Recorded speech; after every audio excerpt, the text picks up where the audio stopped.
Safe. Fantastic Four. Fantastic Four did honestly what I didn't think they could do. With all the trailers that they put out, with all the Marvel mayhem that's been happening as of late, so much has been kind of like out the door. I honestly don't really know what to believe at this point, just because there's so much information happening, so many people kind of like jumping ship, and it's a really weird place to be. However, we never seen these people on screen before, and that is exciting because Fantastic Four has always been that neatly grouped people, like a squad, like the squad. If you think something like the Teenage Mutant Ninja Turtles, or you less of the X-Men, because I feel after a certain point, too many people means too many faces to jump around. But when you have a centered group of individuals that are there to do a job and to do the job as a team with a super competent leader, we get art. And dude, it's I'm not gonna hype it. I'm not gonna hype it. But all I will say is that I love what they've done with the design, and everything that is. I like the Fantastic Four. I like Reed Richards because again, I'm always a guy that appreciates the brainiac of the group, because they're in their mind. There's calculations occurring that half of the universe can't even comprehend nor even bothers to contemplate, and it's within that mind that we see just how far we could go or how destructive our actions can be. And throughout the film, you get this sense of that these dudes know what they're doing. They've done their job. They've put in the work. They've adapted to the moment, and they're out there living their best lives, when that includes saving people.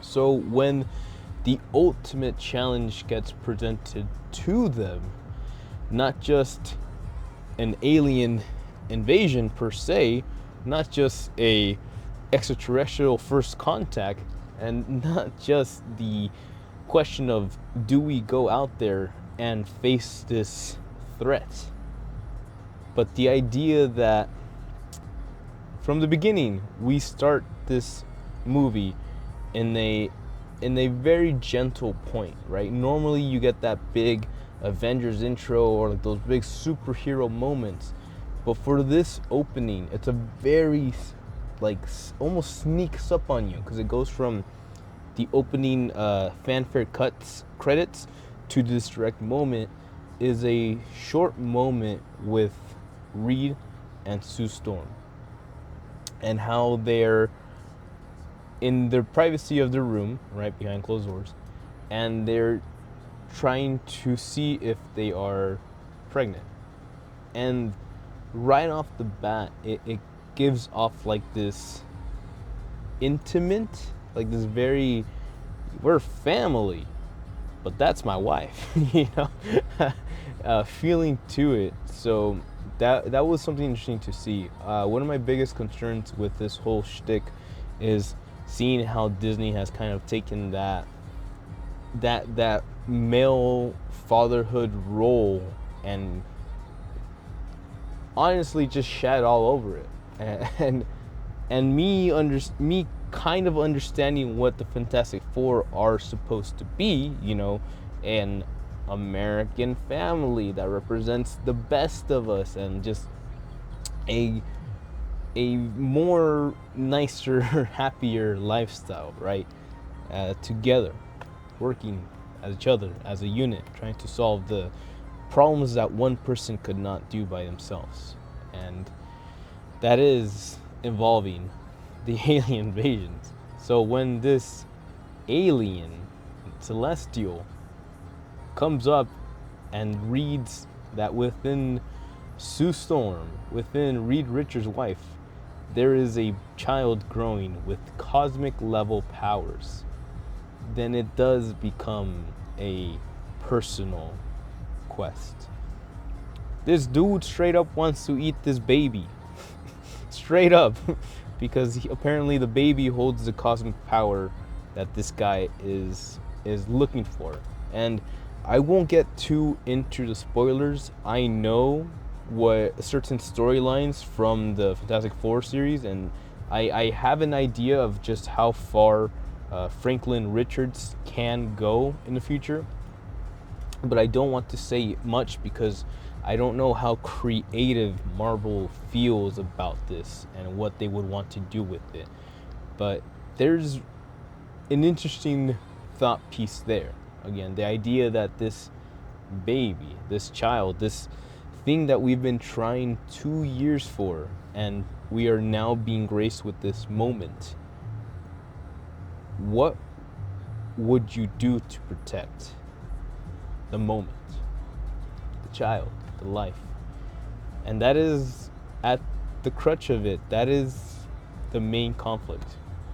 We're trying to think if giving up this child, right, to this celestial being, this massive being of destruction, is enough to save the universe.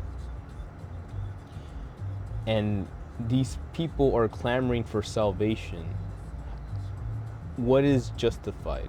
What is right? What is fair in an unfair moment? And thankfully, we get to see a little bit more.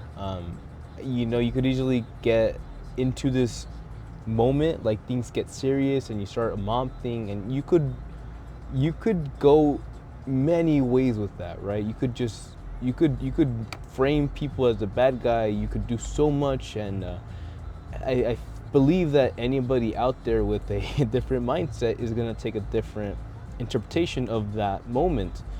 But to see a mother plead to a crowd that this is my child, I will not give up my child, is impactful, man. Again, just not getting too crazy with it, but the idea of where we are as a society, the idea of where our goals lie, what people are looking for in relationships, and honestly how long they realistically last in this time frame is scary. It's difficult sometimes, because you live your life and you grow out there, and you presume that you want to be the best you can be. You want to provide something. You want to be a positive force to this endeavor we call human life, the human experience. And then you look around and you realize that a lot of people aren't happy, whatever reason that may be. But some people, a couple people are not interested in maintaining and taking care of something that other people might, literally kill for. We have fought wars over women. It's not. It's stupid, but it's history. So to see that and to get expressed a sort of stance that, like, this is important. This child has something to say, and like in the moment, in that excruciating choice, like they chose to keep a human life. They chose to keep that child's life. You know what I mean? And who knows how far the Marvel Cinematic Universe will take that child.